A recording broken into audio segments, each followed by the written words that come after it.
The jungle doesn't kill you with bullets. It kills you slowly, with heat that makes your brain swell, with snakes that strike before you see them, with crocodiles that pull you under while your teammates watch helplessly, with infections that turn a scratch into gangrene in 48 hours. In Vietnam, the enemy wasn't just the Viet Cong. It was everything else. May 1967, Mekong Delta. The air is so thick with moisture that breathing feels like drowning. Petty Officer Second Class Daniel "Danny" Ortiz sits in the team hooch at their forward operating base, staring at his hands. They're shaking, and he hates himself for it. 26 years old, SEAL Team 1, 8 months in country, 42 combat operations completed, 0 missions failed. But yesterday, for the first time since arriving in Vietnam, he froze. Not in combat, in water. They had been moving through a canal, waist deep, when something brushed against his leg. Something massive, something alive. Ortiz had stopped dead, weapon raised, every muscle locked. The team had to work around him like he was a statue. By the time he unfroze, they were 30 seconds behind schedule. 30 seconds doesn't sound like much, but in the Delta, 30 seconds is the difference between ambush and safety, between mission success and catastrophe. Chief Petty Officer Mike Brennan had pulled him aside after the op. Brennan is 34, Louisiana-born, raised in the bayou with alligators as neighbors. He moves through the Delta like he's home. The environment doesn't scare him because he understands it. "What happened out there?" Brennan had asked, voice low enough that the others couldn't hear. "Nothing, Chief. Just nothing." "You locked up in the water." "That's not nothing." Ortiz had wanted to explain, wanted to say that he'd grown up in Los Angeles, where the most dangerous wildlife was street gangs, that he'd aced every combat evolution in training, but the environmental preparation had seemed academic, survivable, something you didn't really need to master. That the thing in the water had felt prehistoric and massive, and utterly indifferent to his weapons or training. But he'd said nothing, just nodded. Brennan had studied him with those unsettling swamp water eyes. The jungle's gonna test you harder than any VC fighter. You need to make peace with it, or it'll kill you. Worse, it'll kill one of us because you're too busy being afraid of a crocodile to watch our six. The words had landed like a gut punch, because they were true. Now, sitting in the hooch with another mission brief in 30 minutes, Ortiz tries to steady his hands, tries to find the confidence that carried him through buds, through combat, through everything except the one thing he can't shoot his way through: the environment. Petty Officer First Class James "Jimmy" Coltrane walks in, sees Ortiz, and immediately knows something's wrong. Coltrane is the team's radio man, a quiet Texan who reads people better than he reads maps. "You good, brother?" "Yeah, fine." "That's what people say right before they're not fine." Coltrane sits down on the cot across from him. "Talk to me." Ortiz wants to, but admitting weakness feels like betraying the team. SEALs don't get scared of crocodiles. They don't freeze in the water. They're supposed to be the hardest men in the military, and here he is, shaking because something bumped his leg. "It's stupid," Ortiz finally says. "Most fears are. Doesn't make them less real. I can't deal with the jungle, man. The heat, the bugs, the things in the water. Every time we insert, I'm fighting 2 battles. One against Charlie, one against everything else. And I don't know how to win the second one." Coltrane nods slowly. "You know what my fear is? Heights.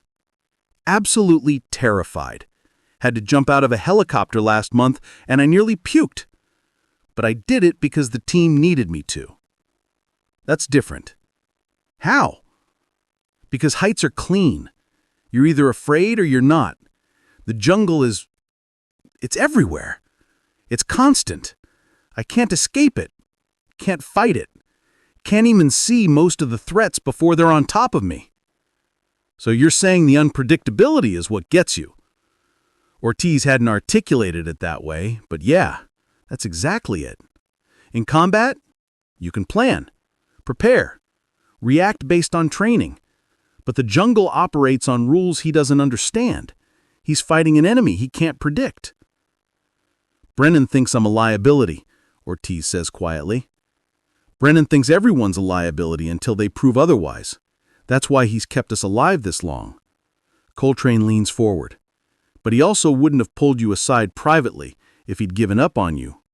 He's giving you a chance to adapt. Question is, you gonna take it? The mission brief is standard. Patrol into the Rungsat, gather intelligence on VC movement, avoid contact if possible. 6-man team, insertion at dusk. 48 hours in the bush. 48 hours in hell. Brennan goes through the tactical details, but then he shifts focus. Environmental brief, he announces, and Ortiz feels his stomach tighten. We're moving through some of the densest mangrove in the delta. That means limited visibility, tight channels, and every predator in Southeast Asia calling it home. He pulls out photographs, crate snakes, banded sea snakes, saltwater crocodiles that can grow to 20 feet. These aren't theoretical threats. Last month, a SEAL from Team 2 lost 3 fingers to a crocodile. The week before that, a guy from MAG-VSOG died from a snake bite because they couldn't extract him fast enough. The jungle doesn't care about your training or your weapons. It'll kill you just as dead as any bullet. The team listens with varying degrees of attention. For guys like Brennan and Doc Tanner, the team's corpsmen who grew up hunting in rural Georgia, this is just information. For Ortiz, it's confirmation of his worst fears. Ortiz, Brennan says, and every head turns. You're on point for the insertion. The room goes quiet. Point man through a mangrove swamp is the worst possible position. You're the first one into every hazard, every ambush, every environmental threat. Ortiz wants to protest, wants to ask why Brennan is setting him up to fail. But he knows why. This is the test. Adapt or get replaced. Roger that, Chief. If you're gripped by where this is going, hit that subscribe button and let us know in the comments where you're watching from. We love connecting with viewers around the world. Now back to the Delta. The insertion happens during that golden hour when day bleeds into night, when the jungle transforms from oppressive to nightmarish. The patrol boat drops them at a creek mouth, and one by one they slip into the water. It's body temperature, thick with sediment. Ortiz can't see below the surface, which means anything could be down there. His breathing picks up. He forces it down, focuses on the mission. He takes point, moving into the mangrove swamp with his KR-15 held high. The roots create a maze, twisting channels barely wide enough for a man. The water level varies from ankle deep to overhead. Navigation is part swimming, part wading, part climbing over obstacles. Behind him, the team moves with practiced silence. Brennan is third in line, close enough to observe, far enough to let Ortiz work. 30 minutes in, Ortiz sees movement in the water ahead. He freezes, weapon up. It's a log, just a log. Except logs don't have eyes. The saltwater crocodile is massive, 15 feet easy. It's floating, motionless in the channel, perfectly camouflaged. Only its eyes and nostrils above water. Ortiz's breath catches. His finger hovers near the trigger, but firing would compromise the mission. The sound would carry for miles. Brennan moves up beside him, slowly, whispers directly into his ear. Don't move. We stand frozen. The crocodile watches us with ancient indifference. It's evaluating, deciding if we're prey or threat, or something to ignore. Seconds stretch into eternity. Then Brennan does something that seems insane. He slowly, carefully, moves toward the crocodile. Not away, toward. He reaches the mangrove root nearest the creature and taps it gently with his rifle barrel. The crocodile, startled by the close approach, slides backward into deeper water and disappears. Brennan signals, "Clear. Move." The team continues, flowing around the obstacle like water. But Ortiz is shaking again. That thing could have taken any of them. Could have dragged someone under, could have... Ortiz. Brennan's voice in his ear, quiet but firm. "Breathe. You did good. You spotted it, didn't panic, didn't compromise the mission. That's exactly right." The words help. Not much, but some. They push deeper into the swamp. 2 hours into the patrol, full darkness has fallen. They're navigating by feel and memory, moving through water that's now chest deep. The team is spread out, each man responsible for his sector. Ortiz is pulling himself over a partially submerged log when he feels it.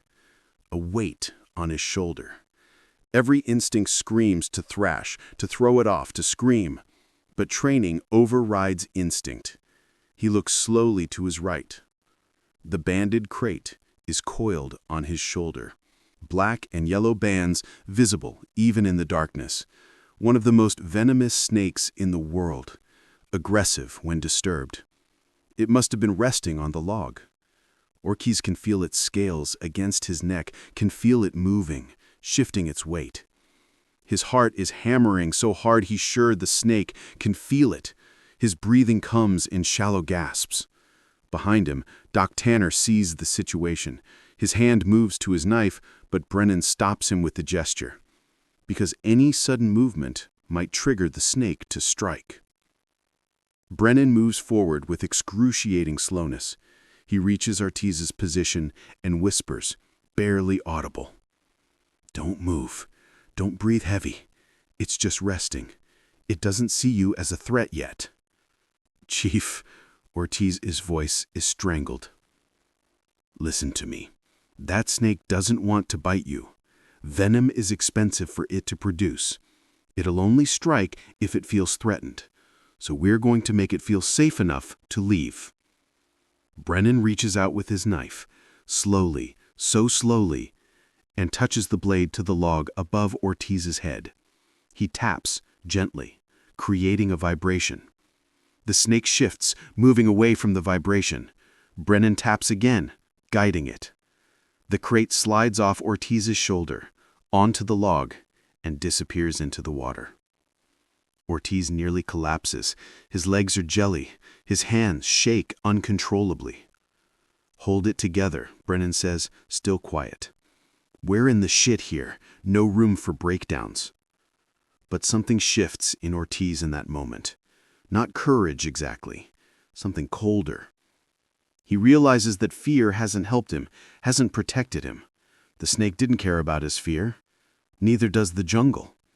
Neither will the VC if they make contact. Fear is useless here. What matters is knowledge. Understanding, the kind of environmental awareness Brennan has and Ortiz lacks. "Chief," he whispers, "teach me." "What?" "Teach me to read this place the way you do. I can't keep fighting blind." Brennan studies him in the darkness, then nods once. The patrol continues, but now it's different. Brennan starts narrating in whispers, pointing out signs Ortiz has been missing. "See how the water's disturbed there? Crocodile moved through in the last hour. We avoid that channel. Hear that bird call? That's a night heron. They go quiet when humans approach. If they're calling, we're alone. If they stop, something else is here. Feel how the temperature dropped? We're near open water. More exposure, but also better visibility. It's a crash course in jungle survival, whispered between heartbeats, passed from a man who knows to a man who needs to know." The team reaches their observation point, a small island in the swamp network. They set up a hide site and begin their intelligence gathering, but the environmental threats don't stop. The heat is crushing. Even at night, it's 90 degrees with 90% humidity. Ortiz can feel his core temperature rising. His head pounds. His vision swims. Doc Tanner appears beside him with a canteen. Drink. Slow. You're getting heat exhaustion. I'm fine.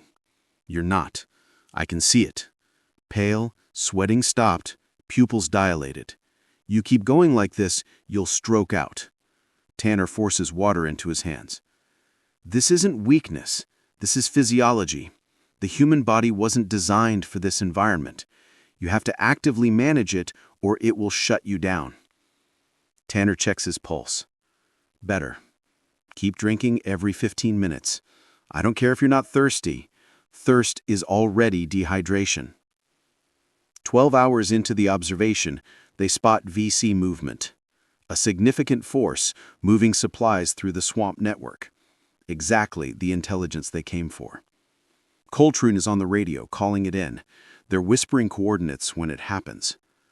One of the team, Petty Officer Danny Walsh, shifts position and his boot sinks into the mud wrong.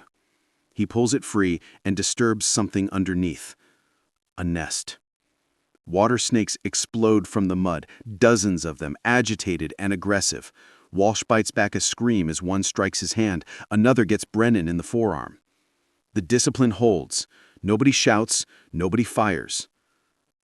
But the VC patrol, 200 meters away, stops. They've heard something.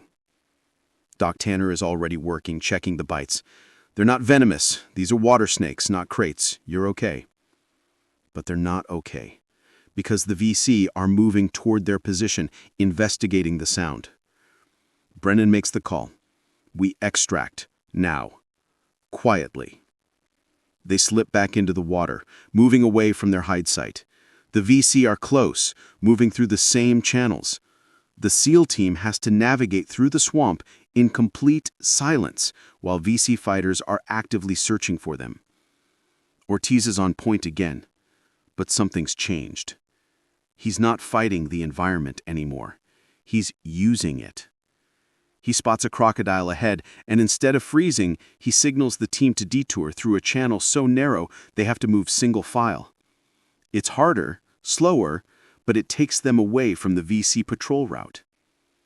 He hears birds go silent to their left and adjust course right, avoiding an area where human presence has disturbed the wildlife. He feels a current change and recognizes they're approaching a tidal zone, which means deeper water, but also more cover. The jungle is still deadly, still trying to kill them. But now Ortiz is reading its language, using its patterns, working with it instead of against it. They move for 3 hours, playing cat and mouse with the VC patrol. The heat is brutal, the insects are maddening. Every sound could be enemy or environment. But they survive. They're approaching the extraction point when they hear it.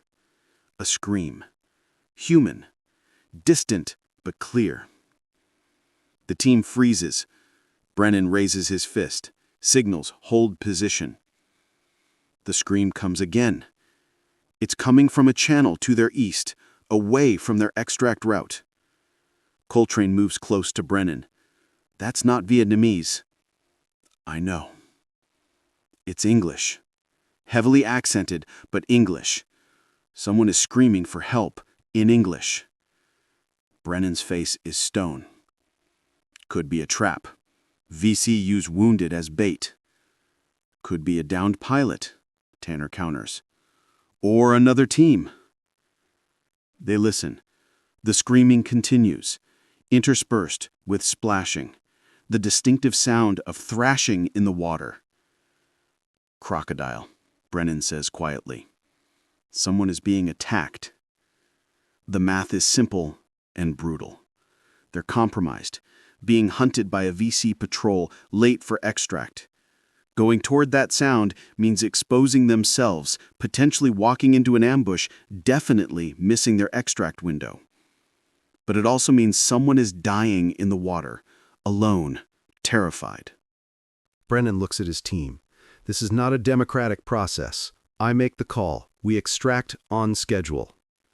It's the right tactical decision. It's also the decision that will let a man be torn apart by a crocodile while they listen. Ortiz surprises himself by speaking up. "Chief, we can't. We can and we will. That's the mission." The mission is also to rescue downed personnel if possible. If possible, going after that sound is likely not possible without getting my entire team killed. The screaming intensifies. Desperate. Primal.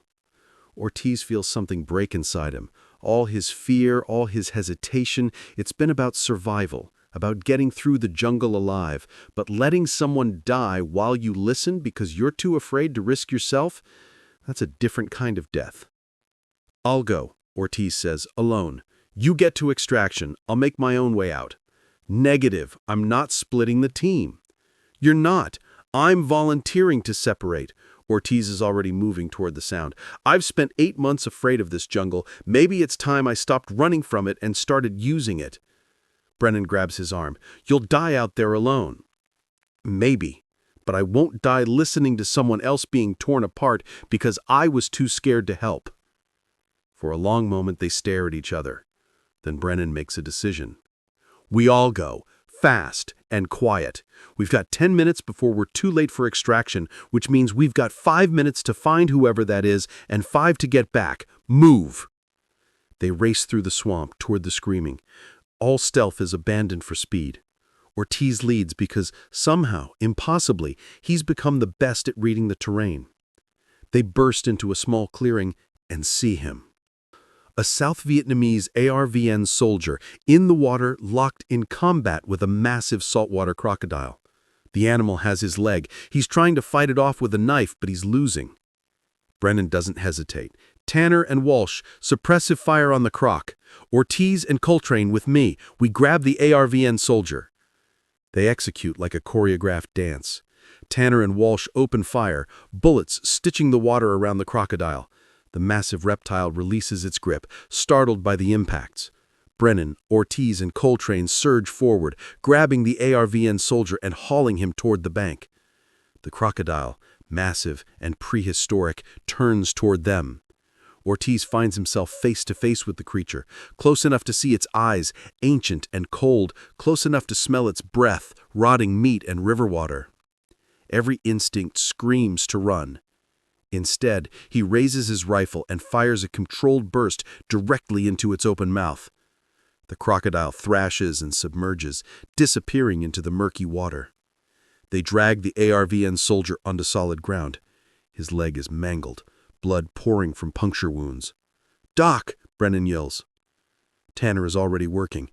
Tourniquet applied, pressure on the wounds. "He's in shock. Blood loss severe. We need to get him out now."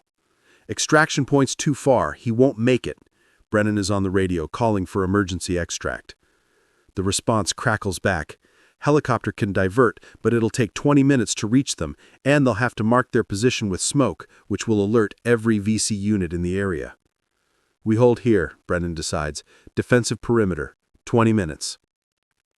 They set up in a tight circle, the wounded ARVN soldier in the center. Doc Tanner works on stabilizing him, fighting a losing battle against blood loss and shock. The soldier, semi-conscious, grabs Ortiz's hand.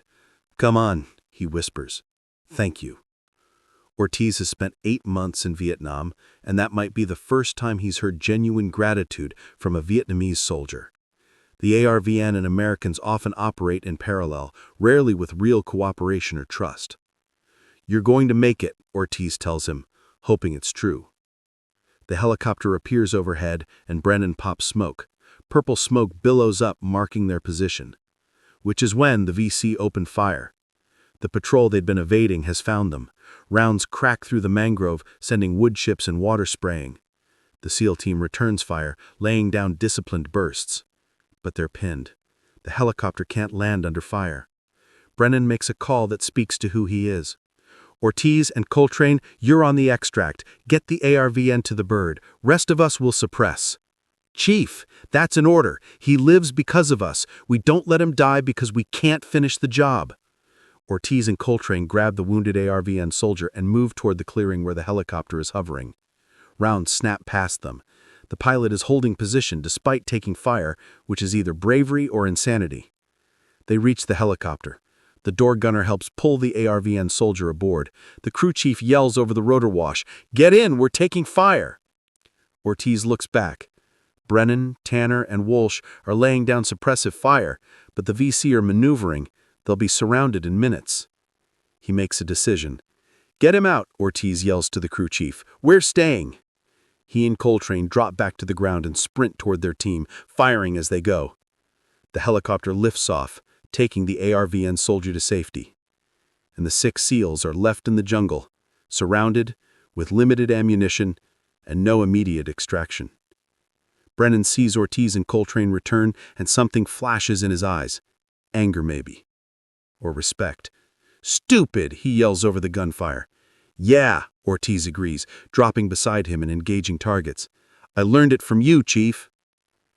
The firefight is sharp and brutal. The SEALs are outnumbered, but they have superior training and discipline. They bound back toward the water, using fire and maneuver to keep the VC from closing. Ortiz moves through the swamp like he was born there. He uses the terrain, reads the patterns, anticipates the threats. When a VC fighter appears to his right, Ortiz doesn't freeze. He engages, 2 rounds center mass, keeps moving. They hit the water and disappear into the mangrove maze. The VC try to follow, but they're not SEALs. They don't know how to move through this environment with speed and silence. The team swims, wades, climbs through channels that seem impossible. The VC lose them in the darkness and the tangle of roots and water. 2 hours later, exhausted and nearly out of ammunition, they reach an alternate extraction point. The patrol boat is waiting, engines idling. They collapse aboard, sodden and bleeding from a dozen cuts and scrapes. As the boat motors away from the swamp, Brennan sits next to Ortiz. "You disobeyed a direct order." "Yes, Chief." "You put yourself at risk unnecessarily." "Yes, Chief." Brennan is quiet for a moment. "Then, you also saved that soldier's life and came back for your team. And you moved through that swamp like you've been doing it your whole life." Ortiz looks at his hands. They're not shaking anymore. They're steady, covered in mud and blood, but steady. "The jungle doesn't scare me anymore," he says quietly. "I respect it now. That's different." "Yeah," Brennan nods. "Yeah, it is." Back at base, they learn the ARVN soldier survived. Lost his leg below the knee, but alive. He'd been separated from his patrol and ambushed by the Crocodile while trying to evade a VC unit. Without the SEAL intervention, he'd be dead. The team is in the hutch, cleaning weapons and treating their injuries. Doc Tanner pulls a leech off Ortiz's neck, one of a dozen they've all collected, and drops it into a container. "Souvenirs," Tanner says dryly. Coltrane is checking his radio for damage. "You know, the brass is going to want to know why we missed our primary extraction and got into a firefight." "Let him ask. We made the right call." It's the first time Ortiz has heard the chief defend a decision based on moral rather than tactical grounds. Walsh speaks up from his cot. "We almost died for one ARVN soldier. Was it worth it?" The question hangs in the humid air. Brennan looks at Ortiz before answering. "We didn't almost die. We risked dying. There's a difference.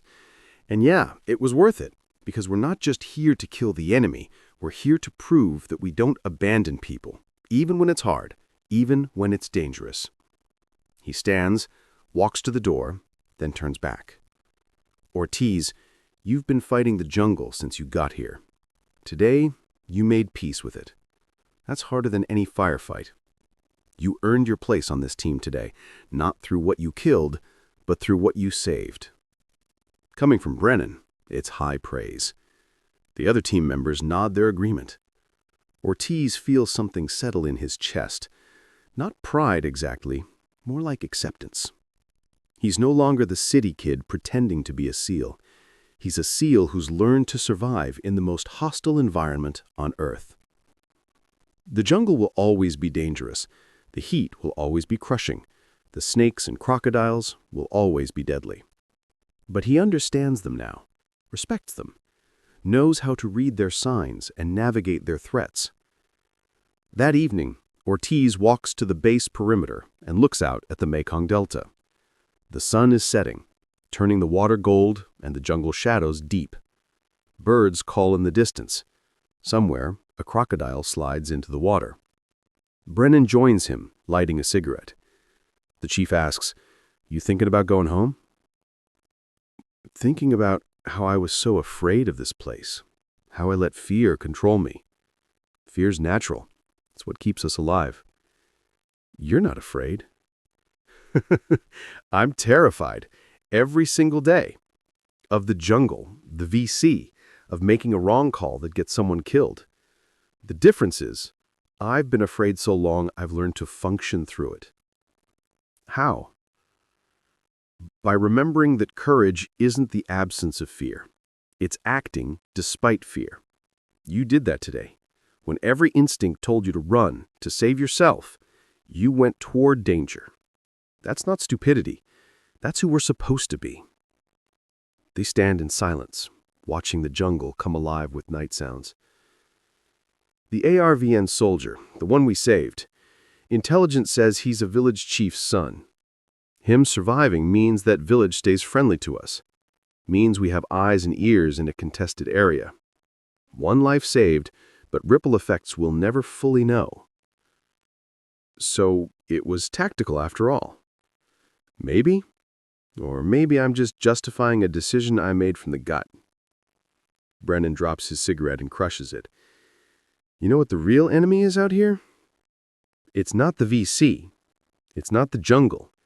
It's becoming so hardened, so tactical, that you forget why you're fighting in the first place." "And why are we fighting?" "Damned if I know.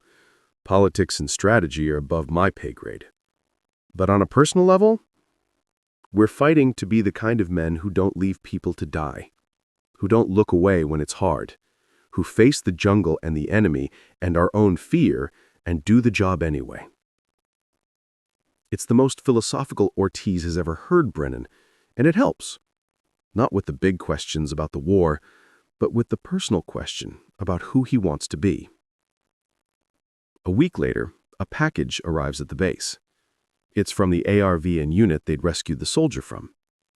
Inside is a hand-carved medallion, traditional Vietnamese craftsmanship. A note in broken English reads, "For the ghosts who fear nothing, you give my son life, we never forget." The team passes it around. Tannell studies the craftsmanship. Coltrane reads the note aloud. Walsh makes a joke about how they're definitely not ghosts because ghosts don't get eaten by crocodiles. Brennan hands it to Ortiz. "You should keep this." "Why me?" "Because you earned it more than any of us. You came here afraid, and you conquered that fear. The rest of us were just doing our jobs. You transformed." Ortiz holds the medallion. It's warm from the sun, smooth from careful carving. It represents a life saved, a choice made, a fear overcome. "We all earned it," he says. "Together." "Yeah? But you remember what it cost. Remember the snake on your shoulder, the crocodile in your face, the heat that nearly dropped you. Remember that the jungle is always dangerous, always deadly. Respect is earned by surviving what tries to kill you." The missions continue. The war continues. Ortiz runs point on operations now, reading the jungle with confidence born from hard experience. He still feels fear when he slips into that body temperature water, still tenses when he hears something moving in the darkness. But the fear is manageable now. It's a tool, keeping him sharp, rather than a chain holding him back. He teaches newer team members what Brennan taught him: how to read bird calls and water disturbances, how to move through mangrove roots without sound, how to identify venomous snakes from harmless ones in a glance. The jungle tried to break him. Instead, it made him stronger. One night, during a particularly brutal operation, they're trapped in a swamp for 14 hours. The heat is crushing. The insects are maddening. A crocodile stalks their position for hours, patient and relentless. A newer seal, on his first operation, is on the edge of panic. Ortiz recognizes the signs because he's lived them. He moves close to the kid, whispers in his ear. The jungle doesn't care about your fear. It's just trying to survive, same as you. Respect it, learn its language, and remember, you're more dangerous than anything out here, because you can adapt. Crocodiles can't call in airstrikes. Snakes can't work as a team. You can. Use that. The kid nods, steadies. They complete the mission. Years later, long after Vietnam, Ortiz will be asked what his hardest day in the war was. People expect him to talk about firefights or close calls with the enemy. Instead, he'll talk about the day he had a crate on his shoulder and realized that fear was a choice. He'll talk about learning to respect an environment that wanted him to die. He'll talk about Brennan, the Louisiana SEAL who taught him that courage isn't fearlessness, it's functioning despite terror. He'll talk about the ARVN soldier they saved and the medallion carved in gratitude. Because the truth is, the Viet Cong were dangerous, but you could understand them, anticipate them, fight them. The jungle was something else. Impartial, relentless, indifferent to courage or training or willpower. The SEALs who survived Vietnam weren't the ones who feared nothing. They were the ones who feared everything and did the job anyway. Who respected the environment enough to learn its rules, who understood that the Delta would test you in ways no enemy combatant could. Snakes that strike without warning, crocodiles that hunt with prehistoric patience, heat that makes your brain swell and your vision swim. These weren't obstacles to overcome. They were realities to accept and adapt to. And the men who learned that lesson, who made peace with the jungle instead of fighting it, they were the ones who became true ghosts of the Delta. Not because they were fearless, but because they learned to function through their fear. Ortiz keeps the medallion his entire life. When his own kids ask about Vietnam, he shows it to them and tells the story of the day he stopped being afraid of the jungle and started respecting it. Fear makes you freeze, he tells them. Respect makes you careful. One gets you killed. The other keeps you alive. It's a lesson learned in the hardest classroom on earth, paid for with terror and sweat, and the constant knowledge that the environment was as dangerous as any enemy. The Mekong Delta taught the SEALs many things. It taught them that courage is doing your job when everything wants you to quit. It taught them that the deadliest threats are often the ones you can't shoot. It taught them that survival requires adaptation, not domination. And it taught them that sometimes the greatest victory isn't defeating an enemy, it's conquering yourself.